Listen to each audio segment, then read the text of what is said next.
Bom, pessoal, vamos para mais uma questão do Enem e o enunciado ele diz o seguinte: a figura foi extraída de um antigo jogo para computadores chamado Bang Bang. No jogo, dois competidores controlam os canhões A e B, disparando balas alternadamente com o objetivo de atingir o alvo do adversário. Para isso, atribuem valores estimados para o módulo da velocidade inicial de disparo, V0, e para o ângulo de disparo, θ. Em determinado momento de uma partida, o competidor B deve disparar. Ele sabe que a bala disparada anteriormente, ângulo igual a 53 graus, passou tangenciando o ponto P.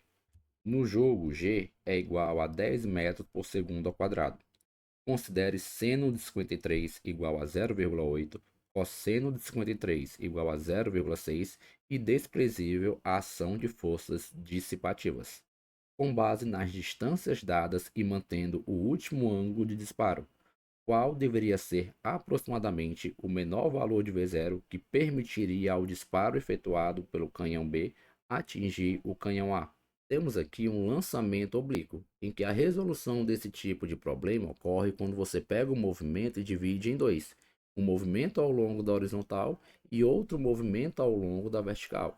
Então, pelo enunciado, ele pega um projétil e vai lançar do ponto B, do canhão B, como vocês podem observar na figura, com uma velocidade inicial, que vou exagerar para vocês aqui, que ele chamou de V0. Então, o projétil é lançado com a velocidade V0.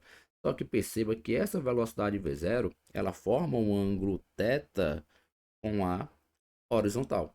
E é essa velocidade que nós vamos aqui decompor ao longo dos dois eixos, x e y.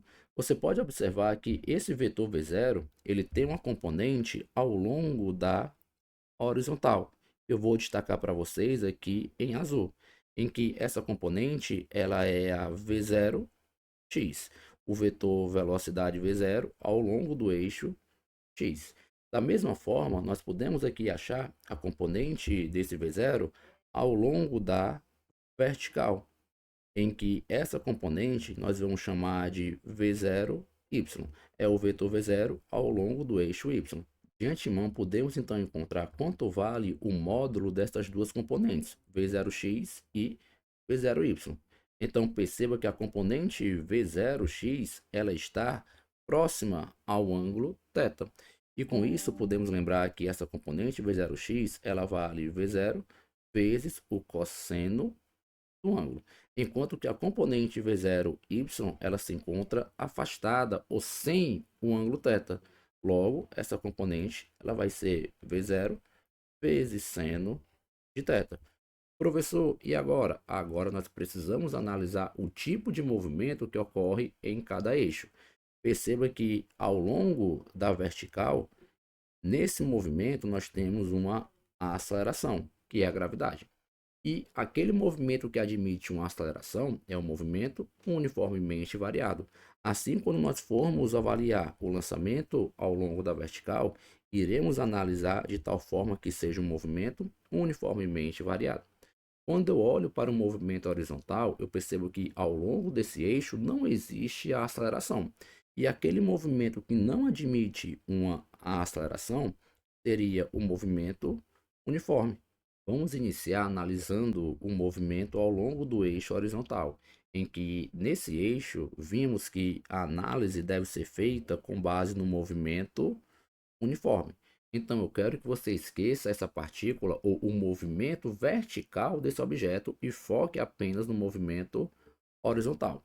Então, perceba que para que esse objeto saia do ponto B e alcance o ponto A, que é o objetivo final da questão, horizontalmente, a partícula ela faz um deslocamento em que ela percorre uma distância de quanto?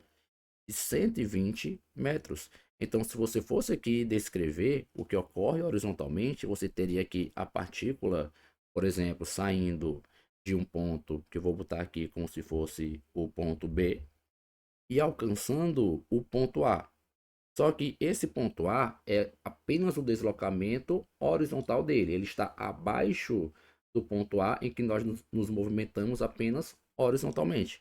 Então, eu vou colocar o ponto A aqui embaixo. Ou vou chamar de a linha.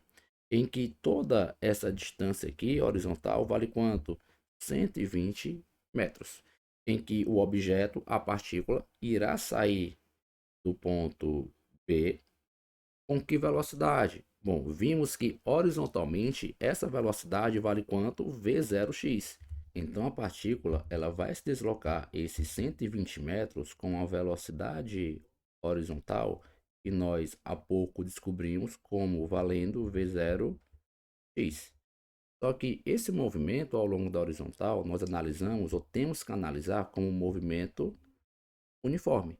E no movimento uniforme, nós temos a função horária do movimento uniforme, que diz que o espaço final é igual ao espaço inicial mais V vezes T. S igual a S0 mais VT. Perceba que o objeto, a partícula, sai da posição B e alcança uma posição que dista 120 metros em relação a esse ponto. Então, podemos dizer que a posição inicial da partícula é zero e a posição final dela, S, vale 120 metros. Então, temos que 120, que é o espaço final S, seria igual a o S0 vale zero. E a velocidade é a velocidade ao longo desse eixo, que é o V0x. Professor, e quanto vale V0x? Vale V0 vezes o cosseno θ, como nós encontramos anteriormente. Assim, substituindo, temos que V0 vezes o cosseno de θ, tudo isso vezes o tempo. Só que pelo enunciado você consegue perceber que o ângulo de lançamento θ ele vale 53 graus. Então o cosseno de 53 vale 0,6. Substituindo esses valores, temos que 120 seria igual a V0 vezes 0,6 vezes T. Ou ainda temos que o produto V0 vezes T seria igual a 120 dividido por 0,6. Ou ainda podemos dizer que o produto da velocidade inicial vezes o tempo seria igual a 200. Professor, mas por que encontrar essa relação? Porque a questão pede que nós encontremos aqui a velocidade V0 de disparo.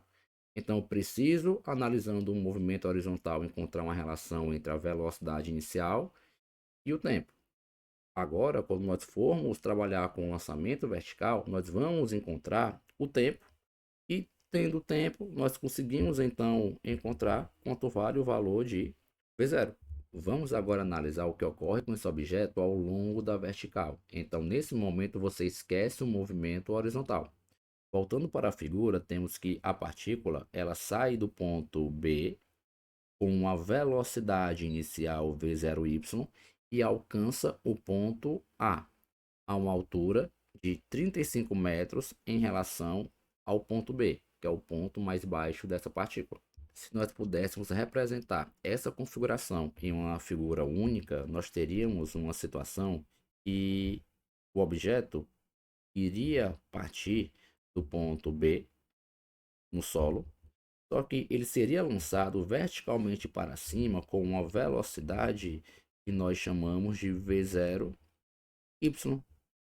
e iria alcançar uma altura final que seria uma altura de 35 metros em relação à parte mais baixa da trajetória. Então, a altura do ponto A em relação ao ponto B seria uma altura de 35 metros.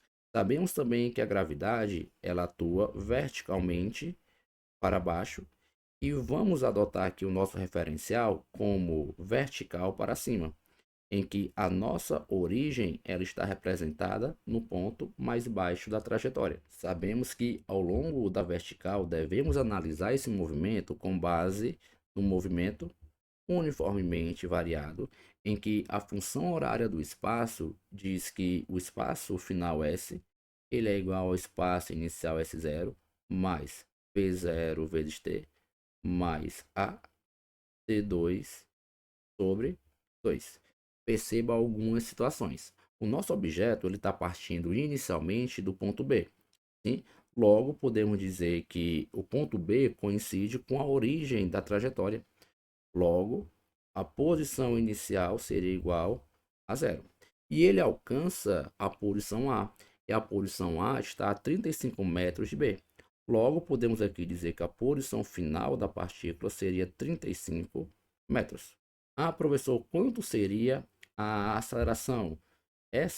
A aceleração, ela seria a gravidade.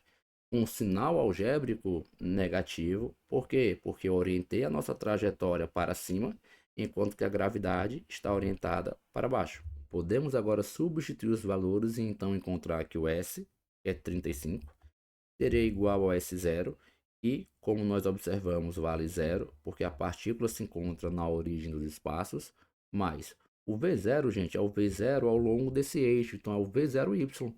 E lá no começo da questão, nós encontramos como valendo V0 vezes o seno do ângulo, em que esse ângulo aqui, pelo enunciado, vale 53 graus. Então, ficamos com V0 vezes seno de 53 graus, tudo isso vezes quem? Vezes o tempo. Professor, e o termo referente à aceleração? Temos então que a aceleração é a gravidade e tem um sinal algébrico negativo. Então fica menos g vezes t ao quadrado. Tudo isso sobre quem, professor? Sobre 2. Continuando, temos que 35 seria igual a V0. Olha só, gente. O V0 e o tempo são duas grandezas que nós não temos desde a análise do movimento horizontal. Só que pelo enunciado, ou o enunciado, ele nos fornece o valor do seno de 53, que vale 0,8. Logo, podemos dizer que 35 seria igual a 0,8 vezes V0 vezes t, menos a aceleração da gravidade vale 10. Sobre 2 dá quanto, professor? Dá 5t ao quadrado. Mas perceba que esse produto V0 vezes t, nós já encontramos anteriormente quando nós analisamos o movimento ao longo da horizontal. De tal forma que V0 vezes t vale 200. Ah, professor, então podemos agora substituir nessa equação? Sim. Temos então que 35 será igual a 0,8 vezes 200 menos 5t ao quadrado. Temos então que 35 será igual a 0,8 vezes 200 dá 160. Então temos 160 menos 5t ao quadrado. Continuando, temos que 5t ao quadrado seria igual a 160 menos 35. Ou ainda que 5t ao quadrado seria igual a 125. E então podemos afirmar que o tempo seria igual a 5 segundos.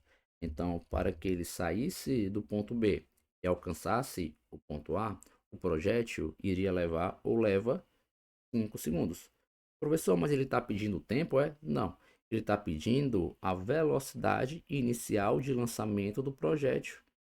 Logo, eu posso pegar aquele tempo que nós acabamos de encontrar e substituir nessa expressão e então encontrar o valor de V0. Ah, professor, ficou fácil, né? Ficou. Porque agora nós temos que 5V0 seria igual a 200, ou temos que V0 seria igual a 40 metros por segundo. E como item correto, nós iríamos marcar nessa questão o item